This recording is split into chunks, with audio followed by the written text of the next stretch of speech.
नमस्कार प्यारे बच्चों। तो कैसे हैं आप सब? आशा करता हूँ आप सभी बहुत ही अच्छे होंगे और अपने परिवार का, अपने शरीर का और खास करके अपने पढ़ाई का बहुत ही अच्छी तरह से ध्यान रख रहे होंगे।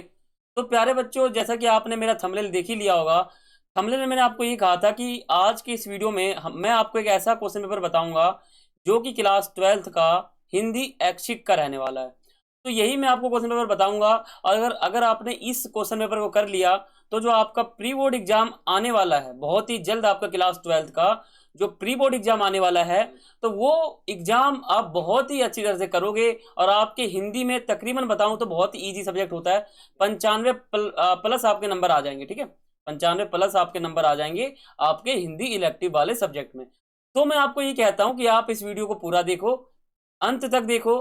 और अगर आपको ये वीडियो अच्छा लगे तो चैनल को सब्सक्राइब कर लेना, बेल आइकन पर क्लिक कर लेना और वीडियो लाइक कर लेना। ठीक है, क्योंकि आपका जो सीबीएसई बोर्ड एग्जाम शुरू होने वाला है उससे संबंधित मैं इतना आइटम इसमें डालता हूँ, इतना वीडियो बनाता हूँ, ताकि आपके लिए बहुत ही आपको फायदा होगा। और आप चैनल को सब्सक्राइब करोगे तो आपका बहुत ही फायदा है। तो आपको क्या होगा कि हमारे वीडियो का नोटिफिकेशन सबसे पहले आपके मोबाइल पर आ जाएगा, तो आप हमारे वीडियो को बहुत ही जल्दी देख सकते हो। तो चैनल को जल्दी सब्सक्राइब करें और बेल आइकन पर तुरंत क्लिक करें। ठीक है, तो शुरू करते हैं आज का अपना वीडियो। देखो, आज मैं आपको एक ऐसा क्वेश्चन पेपर बता रहा हूं जो हिंदी ऐच्छिक का है, क्लास 12th का। सेशन हमारा 2023-24 का है, जैसा कि आपको पता होगा। 2024 में आपका बोर्ड एग्जाम होगा, उसमें से भी ध्यान रखना आपका जो प्री बोर्ड एग्जाम शुरू हो रहा है उसमें तो ये पेपर में से बहुत सारे क्वेश्चन आ सकते हैं, बहुत ही। ठीक है, 60% क्वेश्चन इसमें से रिपीट हो सकते हैं इस क्वेश्चन पेपर में से। लेकिन जो आपका बोर्ड एग्जाम होगा उसमें भी रिपीट हो सकता है मैं जो आपको ये क्वेश्चन पेपर बताऊंगा इसमें से। तो ये जो हमारा क्वेश्चन पेपर है इसको आप सैंपल पेपर कह सकते हो। तो ये जो हमारा सैंपल पेपर है ये बहुत ही इंपॉर्टेंट है। तो आप इसको जो है कर सकते हो बहुत ही आसान तरीके से।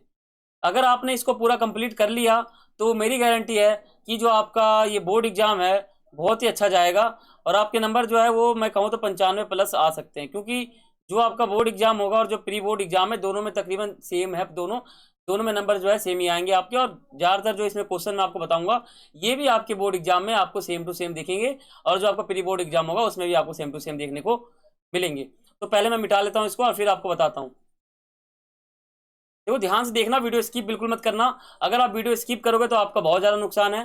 ठीक है, और ये आप समझ सकते हो कि मैं एक आपको ऐसा पेपर दिखा रहा हूँ जिसमें बहुत सारे क्वेश्चन सेम टू सेम है, बहुत सारे। ठीक है, तो आप इस वीडियो का अंत तक देखना और बाकी आप इस वीडियो को पूरा देखो। देखो, हमारा जो प्रश्न पत्र है ये हमारा सेशन 2023-24 के लिए है, हिंदी ऐच्छिक है, कोड हमारा 002 है, कक्षा 12वीं है। अधिकतम हमारा अंक क्या है तो आप समझ सकते हो टोटल 80 नंबर का पेपर है। वैसे मैंने 20 नंबर का असाइनमेंट जोड़ लिया था, उसको अगर आप हटाओगे तो इसमें आपके 75 नंबर आ जाएंगे 80 में से। ठीक है, तो इसको आप ध्यान रखना।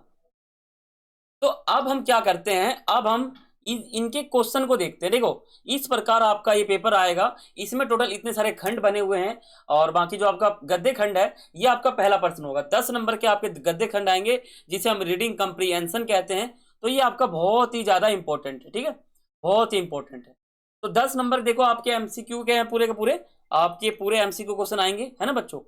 देखो, जो आपका पहला क्वेश्चन है ये आपका रहेगा 1 मार्क्स का। ऐसे करते करते 2 मार्क्स, 3 मार्क्स, ऐसे करते करते क्या होगा कि आपके बहुत सारे यहाँ देखो 10 क्वेश्चन हो जाएंगे टोटल। तो आपका जो ये अपठित जो हमारा गद्यांश है ये 10 मार्क्स का होगा, टोटल 10 मार्क्स का। ठीक है, तो ये आप ध्यान रखना। तो पहला हमारा क्वेश्चन 10 मार्क्स का है। और आप यहाँ पे देखो, ये जो हमारा व्याख्या वाला है, जो हमारा व्याख्या प्रश्न है ना, गद्य खंड का है ये। तो ये आपका 8 नंबर का आएगा। वैसे ये व्याख्या वाला नहीं है, ये हमारा रीडिंग कंप्रीहेंशन का ही है। तो इसको आप पढ़ के इसका आंसर नीचे देखो पूछा हुआ है क्वेश्चन, तो आप इसको पढ़ के दे सकते हो। ठीक है, आपका जो व्याख्या वाला प्रश्न आएगा वो भी मैं आपको बताता हूँ, जो आपको काव्यांश और गद्यांश से आता है। देखो, जो आपका ये होगा ये अभिव्यक्ति और माध्यम से होगा, 5 मार्क्स के आपके रहेंगे। तो पहला क्वेश्चन रहेगा एमसीक्यू। दूसरा, टोटल मैं आपको बता दूं तो 40 मार्क्स का आपका एमसीक्यू टाइप प्रश्न रहेगा इस सब्जेक्ट के अंदर। 40 एमसीक्यू टाइप के प्रश्न रहेंगे। ठीक है, देखो, जो आपका काव्यांश वाला सेक्शन था ये यहां से शुरू हो जाता है। ठीक है, ये आपका काव्यांश। और वैसे ये भी काव्यांश नहीं है, ये भी एमसीक्यू है। ठीक है, कई बच्चे सोच रहे होंगे सर आप काव्यांश क्यों बोल रहे हो। तो काव्यांश मेरे बोलने का मतलब आप आगे समझोगे। ठीक है, देखो, ये आपका रहेगा एमसीक्यू टाइप का। मैं आपको कह रहा हूँ 40 मार्क्स से आपके एमसीक्यू आएंगे, तो वही एमसीक्यू ये आएंगे। ठीक है, तो चलते हैं आगे। देखो, आगे आपके अंतराल है, ये भी आपके आएंगे टोटल टोटल आपके वही है। बस टोटल हमारे 40 मार्क्स के एमसीक्यू हैं। जब हमारा दूसरा सेक्शन शुरू हो जाएगा ना, सेक्शन ब, तो इसको हम समझते हैं। देखो इसमें आपका क्या होगा, रचनात्मक लेखन आएगा। रचनात्मक लेखन, रचनात्मक लेखन आपको पता है क्या होता है? यानी ऐसी बातें जो रचना कर करके हम लिखें, यानी कल्पना करके लिखें, ठीक है, तो वो होता है हमारा रचनात्मक लेखन, ठीक है। देखो इसमें 3 टॉपिक आपको मिलेंगे, समाज में बढ़ती आर्थिक असमानताएं, ठीक है, और बाकी ये हमारा दूसरा और ये तीसरा। इन टॉपिक में से कोई भी एक टॉपिक में आप 120 शब्दों में जो है रचनात्मक लेखन लिख सकते हो, रचनात्मक लेखन लिख सकते हो, ठीक है। और 5 मार्क्स का आपका रहने वाला है, बहुत इंपॉर्टेंट है। और देखो 8वां जो आपका प्रश्न है ना, आप ये नोट कर लो, आप इस प्रश्न को नोट कर लो। देखो आपके टोटल आंसर जो होंगे वो 60 शब्दों के होंगे, ठीक है। 2 प्रश्न आपको करना है, 1 प्रश्न 3 नंबर का है, ठीक है। 2 प्रश्न आपको करना है, 1 प्रश्न 3 नंबर का है। तो आप या तो ये कर लो या तो ये कर लो, इन दोनों में से ये 2 कर लो, ये छोड़ दो, या तो ये दोनों कर लो, ये छोड़ दो, ऐसे। तो इन तीनों में से कोई आप 2 प्रश्न कर लो, और प्रत्येक प्रश्न आपको कितने शब्दों में करना है, तो आप कहोगे 60 शब्दों में, ठीक है। तो ये तीनों में से कोई भी एक हमारा रिपीट हो जाएगा आपके प्री बोर्ड एग्जाम में, ध्यान देना, प्री बोर्ड एग्जाम में। और जो आपका 9वां प्रश्न है, इसमें से ये दोनों प्रश्न आपके प्री बोर्ड एग्जाम में सेम टू सेम रिपीट होंगे। चैनल को सब्सक्राइब कर लो और बेल आइकन पे तुरंत क्लिक कर लो, ठीक है। और जो आपका 10वां प्रश्न है, तो ये आपके सभी टोटल में आपको कहूं तो सभी इसमें से हमारे जो प्रश्न है ये आपके प्री बोर्ड एग्जाम और बोर्ड एग्जाम में रिपीट हो जाएंगे, आप ध्यान देना, ठीक है। अब हम देखो आगे चलते हैं। आगे आपका काव्यांश वाला पोस्टर आता है। देखो ये आपके तोड़ो तोड़ो से लिया गया है, ये आपको पता है। तो आपको 6 नंबर का आपको काव्यांश आता है। काव्यांश करने का फॉर्मूला क्या है? पहले आपको संकेत लिखना है, फिर प्रसंग लिखना है, फिर जाके आपको जो है संदर्भ लिखना है, फिर जाके व्याख्या करना है, फिर विशेष लिखना है, ठीक है। ऐसे आपको करना है, ठीक है। और ये जो आपका यहाँ पे काव्यांश दिख रहा है, ये भरत राम के प्रेम का लिया गया है। ये दोनों याद रखना, या तो तोड़ो वाला आ जाएगा या तो भरत राम का प्रेम। इन दोनों में से कोई एक काव्यांश आपके प्री बोर्ड एग्जाम और बोर्ड एग्जाम में पूरे के पूरे रिपीट हो जाएंगे, ठीक है, ध्यान देना। और आपका जो 12वां प्रश्न है, इसमें से जो हमारा पहला है ना, शेर नामक जो लघु कथा था हमारा वो, और जो तीसरा है, ये 2 हमारे प्री बोर्ड एग्जाम और बोर्ड एग्जाम में रिपीट हो सकते हैं, ध्यान देना। जो मैं आपको कह रहा हूँ रिपीट हो भी सकते हैं, ठीक है। जो आपका 13वां प्रश्न है, ये गद्यांश वाला है। ये आपको पढ़ के इसकी व्याख्या करनी है। वैसे तो गद्यांश बहुत आसान होता है, ज्यादातर जो यहाँ पे आपको दिख रहा है लिखा ही हुआ है, आपको थोड़ा सुधार करना होता है, बस ये आप कर ही लोगे, है ना। और कवि और लेखक का नाम जरूर लिखना। अगर आप गद्यांश की व्याख्या कर रहे हो तो लेखक का नाम आएगा, और अगर आप काव्यांश का कर रहे हो तो कवि का नाम आएगा, ठीक है। तो आगे देखो, आगे हमारा एक और है, 14वां प्रश्न है, सबसे लास्ट।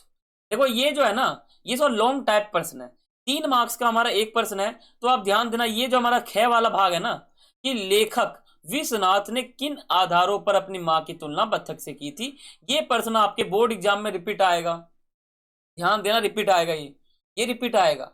और ये जो प्रश्न है ना, ये आपके प्री बोर्ड एग्जाम में भी रिपीट होगा पूरा का पूरा, मैं गारंटी देता हूं आपको। चैनल को सब्सक्राइब कर लो, बेल आइकन पे क्लिक कर लो। ये आपका जो प्रश्न है ना, ये आपको मैं दिखा रहा हूं, आपके बाजू में, मेरे बाजू में दिख रहा होगा आपको, तो ये प्रश्न आपका बिल्कुल रिपीट होगा, ध्यान देना, ठीक है। तो यही हमारा आज का वीडियो था, और मैंने जितने भी आपको प्रश्न बताए हैं वो आपको समझ में आ चुके होंगे। तो आप क्या कर सकते हो, आप इन प्रश्नों को हल करके और अपने इस प्रश्न को हल करके आप इनको समझकर इस प्रश्न को अच्छी तरह तैयारी कर कर आप अपने प्री बोर्ड एग्जाम में जाओगे और क्वेश्चन रिपीट होंगे, आप उसको आराम से कर सकते हो, ठीक है।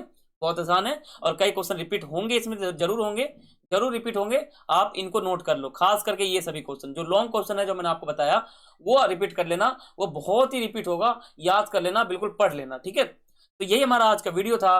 तो बच्चों आशा करता हूँ आपको समझ में आया होगा।